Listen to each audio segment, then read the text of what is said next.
Mind, body and soul. ആത്മാവ്, മനസ്സ്, ശരീരം.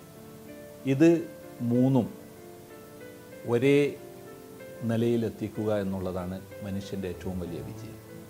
അതാണ് പരിശുദ്ധ റംളാൻ മാസത്തിൽ നാം ചെയ്യാൻ ശ്രമിക്കേണ്ടത്. ശാരീരികമായിട്ടുള്ള നമ്മളുടെ ഭക്ഷണത്തിൻ്റെ ആർത്തിയോ അല്ലെങ്കിൽ ഈവൻ മാനസികമായി നാം കുറേ നിയന്ത്രിക്കുന്നത് കൊണ്ടോ മാത്രം കാര്യമില്ല.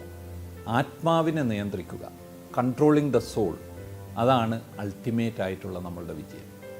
ആത്മാവ് എന്ന് പറയുമ്പോൾ വളരെ വ്യക്തമായിട്ട് പരിശുദ്ധ ഖുർആനിൽ പറഞ്ഞിട്ടുണ്ട്, ഞാൻ നിങ്ങളിലോട്ട് എൻ്റെ ഒരു ഭാഗം ഇതാ ഊതിയിരിക്കുന്നു. ആ ഒരു ഭാഗമാണ് ഒരു ആത്മാവായി നമ്മളുടെയൊക്കെ കയ്യിലുള്ളത്.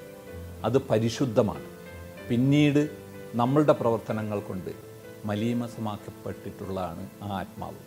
അതിനെ ശുദ്ധീകരിക്കുവാനുള്ള ഏറ്റവും നല്ല ഒരു സന്ദർഭമാണ് സർവശക്തൻ നമുക്ക് ഈ റംളാൻ മാസത്തിൽ തരുന്നത്.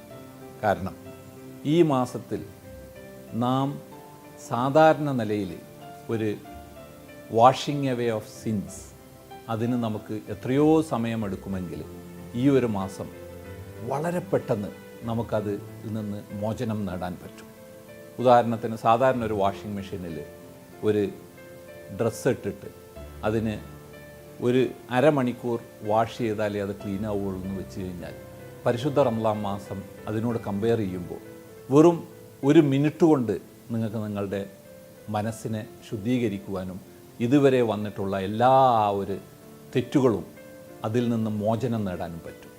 അതുകൊണ്ട് ഈ ഒരു മാസം വളരെ ശ്രദ്ധിച്ച് എല്ലാ കാര്യങ്ങളും ശ്രദ്ധ പാലിച്ചുകൊണ്ട് വന്നുപോയ തെറ്റുകളിൽ പശ്ചാത്തപിച്ചുകൊണ്ട് ഇനി തെറ്റുകൾ ചെയ്യുന്നില്ല എന്നുള്ള ആ ഒരു ദൃഢനിശ്ചയം എടുത്തുകൊണ്ട് നമുക്ക് മുന്നോട്ട് പോകാൻ പറ്റിയാൽ അത് ജീവിതത്തിൽ വന്ന തെറ്റുകൾ സർവശക്തൻ നമുക്ക് പുറത്തു തരികയും ഇനി തെറ്റുകൾ വരാതിരിക്കുവാനുള്ള ഒരു കവചമായി നിൽക്കുകയും ചെയ്യും എന്നുള്ളതിന് യാതൊരു സംശയവുമില്ല. അതായിരിക്കണം ഈ പരിശുദ്ധ റംളാൻ മാസത്തിൽ നമ്മളുടെ ലക്ഷ്യം. Cleansing the mind, body and soul and having a ഒരു കവചം, നമ്മൾക്ക് ഇനി തെറ്റുകൾ വരാതിരിക്കുവാനുള്ളൊരു കവചമായി ആ റംളാൻ എടുത്തണിഞ്ഞുകൊണ്ട് മുന്നോട്ട് പോകുവാൻ വേണ്ടി നാം തയ്യാറെടുക്കണം.